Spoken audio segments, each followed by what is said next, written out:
রমজান মাস হচ্ছে একটা শালীনতার মাস, এটা এমন একটা মাস, সহনশীলতার মাস। আনফর্চুনেটলি বাংলাদেশের ব্যবসায়ীরা এই রমজান মাসকে টার্গেট করে হচ্ছে অধিক পুঁজি বাড়িয়ে নেওয়ার জন্য, অধিক মুনাফা বাড়িয়ে নেওয়ার জন্য। আমরা দেখি যে সমগ্র বিশ্বে যত মুসলিম কান্ট্রি আছে, আপনি যদি কাতারের দিকে তাকান, কুয়েত, আবুধাবি এবং সৌদি আরব থেকে শুরু করে প্রতিটা মুসলিম কান্ট্রিতেই কিন্তু এই মাসকে কেন্দ্র করে প্রচুর ডিসকাউন্ট অফার চলে। এবং অনেক সরকার তো গরিবদের জন্য বিনা টাকায় তারা ইফতার সামগ্রী বিতরণ করে বা উপহার সামগ্রী বিতরণ করে। আর আমাদের দেশে হচ্ছে উল্টোটা। আমরা দেখছি যে ব্যবসায়ীরা এই মাসটাকে কেন্দ্র করে তার এত বেশি মুনাফা করার চিন্তা করে যে প্রতিটা পণ্যের দাম তারা দ্বিগুণ তিনগুণ আকারে বাড়িয়ে দেয়। ভেরি আনফর্চুনেট, এটা আসলে কোনোভাবেই কাম্য না। কিন্তু আমাদের ব্যবসায়িকরা আসলে মানবিকভাবে আমার কাছে মনে হয় একটু বিকারগ্রস্ত, যার কারণে তারা জনগণের কথা চিন্তা করে না। আপনি একেবারে রুট লেভেল থেকে যদি আমরা শুরু করি, একদম বাজারে আপনি যান, বাজারে যে কিনা একজন তরকারি বিক্রেতা, সে যে বেগুনটা আমরা কিনেছি আজ থেকে 1 মাস আগে মাত্র 30 টাকা, আজকে আপনি গিয়ে দেখেন সেটা দাম 100 টাকা, 120 টাকা কেজি। কেন? কি কারণে? আমার কি উৎপাদন কস্টিং অনেক বেশি বেড়ে গেছে? ব্যাপারটা তো তা না। এখানে সরকারের একটা জবাবদিহিতার ব্যাপার থাকে, তাদের একটা মনিটরিং সেল কাজ করা উচিত। আমার কাছে মনে হচ্ছে এমনিতেই তো সরকার একটু একটা ঝামেলার মধ্যেই আছে, মানে তাদের কোনো কিছুতেই আমরা দেখতে পাচ্ছি না যে খুব একটা একতাবদ্ধ অবস্থা। বাজার সিন্ডিকেট আসলে কতটা দমন করতে পারলো বলে মনে হয়? না, একদমই পারেনি। যেটা হয়েছে যে শীতকালীন সবজি তো অটোমেটিক্যালি একটু দাম কম হয়, যেহেতু উৎপাদন প্রচুর হয়, সেক্ষেত্রে আমরা কিছুটা স্বস্তির মধ্যে ছিলাম। কিন্তু সরকারের তরফ থেকে যে ইনিশিয়েটিভগুলো নেওয়া দরকার ছিল, সেই ইনিশিয়েটিভগুলো আমরা দেখিনি, যার ফলশ্রুতিতে যেমন তেলের বাজার অস্থির, আপনি তেল পাচ্ছেন না। এখন যেই বিষয়গুলো নিয়ে সরকারের কাজ করার জায়গা ছিল, সেই বিষয়গুলোকে নিয়ে কিন্তু সরকার কাজ করতে ব্যর্থ হয়েছে। আমরা দেখতে পাইনি যে উল্লেখযোগ্য পরিমাণ কোনো কাজ কিন্তু হয়েছে। আমরা 54 বছরে তো অনেকে গিয়েছি, এমন না যে আগে নিয়ে আমরা বিভিন্ন দিক থেকে, যেমন গার্মেন্টসের কথা বললো, গার্মেন্টস সেক্টরে আমরা অভূতপূর্ব সাফল্য পেয়েছি। এবং গার্মেন্টস হচ্ছে আমাদের যতগুলো খাত আছে, অর্থনৈতিক খাত, তার 1 নম্বর হচ্ছে গার্মেন্টস। সো এই যে গার্মেন্টসে আমাদের একটা অভূতপূর্ব সাফল্য এসেছে, আমাদের ক্রীড়াতে প্রচুর সাফল্য এসেছে, বিশেষ করে ক্রিকেটে সাফল্য এসছে, অবকাঠামোগত অনেক ডেভেলপমেন্ট হয়েছে, এটা তো অস্বীকার করার সুযোগ। আপনি ধরেন পদ্মা সেতু, মেট্রো রেল, আমরা কিন্তু সুফল পাচ্ছি। যেমন আজকে এত রাস্তায় জ্যাম, যে কিনা মেট্রো রেলে আসছে সে কিন্তু খুব সহজে আসতে পারছে, তার কিন্তু এই জ্যামটাকে ফেস করতে হচ্ছে না। ঠিক তেমনি অবকাঠামোগত প্রচুর উন্নয়ন হয়েছে। যেটা হয় নাই সেটা হচ্ছে আমাদের মানসিক ডেভেলপমেন্টটা হয় নাই। অর্থাৎ মানুষ হিসেবে আমি যে দেশপ্রেম, দেশের প্রতি একটা ভালোবাসা থাকবে, আমার দেশপ্রেম থাকবে, সেই বিষয়টা হয় নাই দেখে, ওই যে উনি যেমন বললেন যে ধরেন একটা গভর্নমেন্ট আসছে, এর আগের যে গভর্নমেন্ট ছিল তার যত সিস্টেম ছিল সেগুলো সব কিছু বাতিল করে দিয়ে সে একটা নতুন সিস্টেম তৈরি করার চেষ্টা করেছে। এতে করে কি হয়েছে? এতে করে বাধাগ্রস্ত হয়েছে আমাদের সামগ্রিক উন্নয়ন। এই সামগ্রিক উন্নয়নটা যদি আমরা চলমান রাখতে চাই, তাহলে যে ডক্টর মোহাম্মদ ইউনূস উনি খুবই গুরুত্বপূর্ণ কিছু কাজ করছেন। যেমন আমরা সংস্কার কমিশনের 6টা রিপোর্ট পেয়েছি। তো এই যে সংস্কার কমিশন উনি গঠন করে দিয়েছেন, এবং এই সংস্কারগুলো যদি চলমান প্রক্রিয়া থাকে, তাহলে কিন্তু দেশ একটা ভালো কিছু পাবে। এখন যারা কিনা আগামীতে ইলেকশনে নির্বাচিত হবেন, তারা নির্বাচনে এসে বললেন যে এই সংস্কার আমরা মানি না, তাহলে কি হলো? তাহলে জনগণ তার যে প্রাপ্যটা সেটা থেকে যে বঞ্চিত হলো। এই ধরনের ডেভেলপমেন্ট গুলো অথবা সরকারের যে চলমান প্রক্রিয়াগুলো, এগুলো যদি চালিয়ে নেওয়া যায়, তাহলে দেশের জনগণ অবশ্যই উপকৃত হবে। তবে 54 বছরে আমাদের অনেক ঘাটতি আছে, আবার অনেক ধরনের আমরা সাফল্য পেয়েছি। সবচেয়ে বড় সমস্যা হচ্ছে দুর্নীতি। এই দুর্নীতিতে আমরা প্রতিটা দল যারা মানে ক্ষমতা এসছেন, তারা প্রত্যেকে দুর্নীতির সাথে সম্পৃক্ত ছিল। আমরা জেনারেল এরশাদের খবর জানি, এরপরে যারা এসছেন 1991 থেকে 2024 সাল পর্যন্ত, আমরা দেখেছি যে তাদের ধারাবাহিকতা কিন্তু আছেন। সো এই দুর্নীতিটা থেকে যদি আমরা মুক্ত হতে পারি, তাহলে দেশের জনগণ আসলে একটা ভালো কিছু পাবে, তারা মানে সিগনিফিক্যান্ট একটা রেজাল্ট আমরা পাবো। কিন্তু দুর্নীতি যতক্ষণ পর্যন্ত আপনি রুট লেভেল থেকে একদম শীর্ষ লেভেল পর্যন্ত শেষ করতে না পারবেন, যেমন এই সরকার আমলেও কিন্তু আমরা দেখছি যে অনেক সমন্বয়কের নামে অনেক ধরনের কথাবার্তা আসছে। গত পরশুদিন আমি ফেস দ্য পিপল একটা অনুষ্ঠান দেখছিলাম, সেখানে এই সমন্বয়কদের মধ্যে এক সহ সমন্বয়ক ছিল ইসমাইল সম্রাট। সে অভিযোগ করলো সাজিদ আলমের নামে যে সে বোধহয় ফ্ল্যাটের কি দখল করেছে। গতকালকে তো সকল পত্রিকাতে এসছে যে আপনার পাঠ্যপুস্তক নিয়ে একটা ছাপানো নিয়ে একটা দুর্নীতি হয়েছে, সেখানে 400 কোটি টাকা, বর্তমান যে নতুন একটা রাজনৈতিক দল এসছেন তাদের একজন যুগ্ম সদস্য সচিব, তিনি 400 কোটি টাকা লোপাটের সাথে জড়িত। আমি জানি না সত্য মিথ্যা, বাট এই যে দুর্নীতি ট্রেন্ডটা, সেটা যেই দলই আসুক না কেন, চট্টগ্রামের আপনার একজন সমন্বয়কের নাম আমরা জানি, রাফির নামেও কিন্তু 300 কোটি টাকার মতো একটা কথা এসেছিল। যদিও এগুলো তদন্ত তদন্ত সাপেক্ষে আসবে যে সত্য না মিথ্যা, বাট আসছে, এটাই আমাদের জন্য ভীতিকর। এটা বড় বিষয়। যে সংস্কারটা আমরা চেয়েছিলাম ডক্টর মোহাম্মদ ইউনূসের মাধ্যমে বা যেই ছাত্র জনতার মাধ্যমে একটা অভ্যুত্থানের মাধ্যমে আমরা স্বৈরাচার পতন ঘটিয়েছি, সেখানে গিয়ে কিন্তু আমরা এ ধরনের নেতিবাচক খবরগুলো পেতে চাই না। আমরা চাই ইতিবাচক খবর আসবে, আমরা চাই এই তরুণদের মধ্য থেকে চমৎকার কিছু ইতিবাচক পরিবর্তন আসবে যাতে করে জনগণ আসলে উপকৃত হবে। ধন্যবাদ আপনাকে। আপনি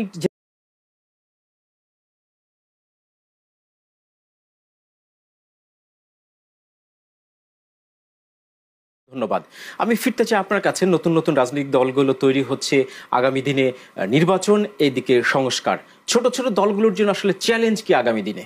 ছোট দলের চ্যালেঞ্জ সবসময় জন্য থাকে, কারণ ছোট দলগুলো আসলে বড় হয়ে উঠতে পারে না, কারণ তাদের অনেক লিমিটেশনস আছে, ফাইন্যান্সিয়াল লিমিটেশনস আছে, কর্মী সংখ্যার একটা লিমিটেশনস আছে। বাট ছোট দলগুলো কিন্তু আসলে অনেক বড় রোল প্লে করছে। যেমন ধরেন বিগত সময় গত 3-4-5 বছর বিগত যে সরকার পতন হয়েছে তার জন্য কিন্তু একটা ক্রিয়ানক হিসেবে কাজ করছে ছোট দলগুলো। আপনি জানেন যে বিএনপি নেতৃত্বে প্রায় 66টা রাজনৈতিক দল কিন্তু মাঠে ছিল কন্টিনিউয়াসলি। এই যে 66টা দল, আপনি সংখ্যাটা কিন্তু গুরুত্বপূর্ণ। বহির্বিশ্বে কিন্তু এইটা নিয়ে কথা হয়েছে যে বর্তমান গভর্নমেন্টের এগেইনস্টে 66টা দল মাঠে আছে।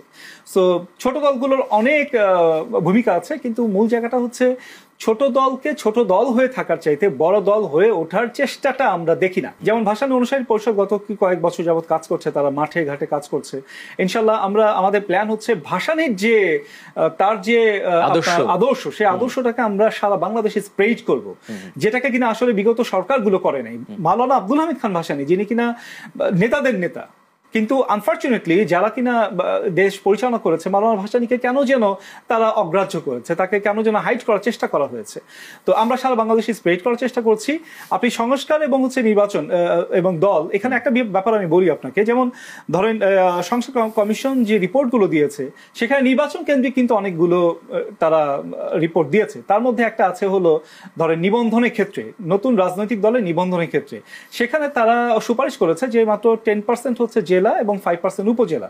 আমরা দেখছি আজকে গণবিজ্ঞপ্তি প্রকাশ করেছে হলো নির্বাচন কমিশন, সেখানে আমরা দেখতে পাচ্ছি যে সেই 2008-এর যে বিজ্ঞপ্তিটা ছিল, সেই বিজ্ঞপ্তির আকারে কিন্তু তারা গণবিজ্ঞপ্তি প্রকাশ করেছে। অর্থাৎ আপনার 100 জেলা এবং হচ্ছে 100 উপজেলা এবং 22টা জেলা। এই যে কঠিন এবং হচ্ছে গণতন্ত্রের জন্য হুমকি স্বরূপ একটা আইন তারা এখনো বিদ্যমান রেখেছে। আমরা ভেবেছিলাম যে ডক্টর মোহাম্মদ ইউনূস, এই গভর্নমেন্ট নিশ্চয়ই এই ব্যাপারগুলো নিয়ে তারা স্টাডি করছে, কিন্তু সংস্কার কমিশনের সুপারিশ এবং এইটা আসলে আইন হিসেবে পাশ হতে হতে কবে নাগাদ যায়, এর সুফল আমরা পাবো কিনা আদৌ, সেটা আসলে আমরা জানি না। তবে ছোট দলগুলোর অনেক ভূমিকা আছে এবং ছোট দলগুলো কাজ করছে। ইনশাল্লাহ আমরা মনে করি যে ছোট দলগুলো বড় হয়ে ওঠার চেষ্টা করবে এবং বড় দলগুলোর অনেক ভূমিকা আছে ছোট দলগুলোকে সেই সুযোগটা দেওয়া। আমি 1 মিনিট সময় নিব। ভাই যেটা বলছেন পর্যটন খাত নিয়ে, আপনি দেখেন শ্রীলঙ্কা, মালদ্বীপের মতো রাষ্ট্র শুধু পর্যটন খাতের কারণে কিন্তু তারা মোটামুটি তাদের অর্থনীতি চলছে।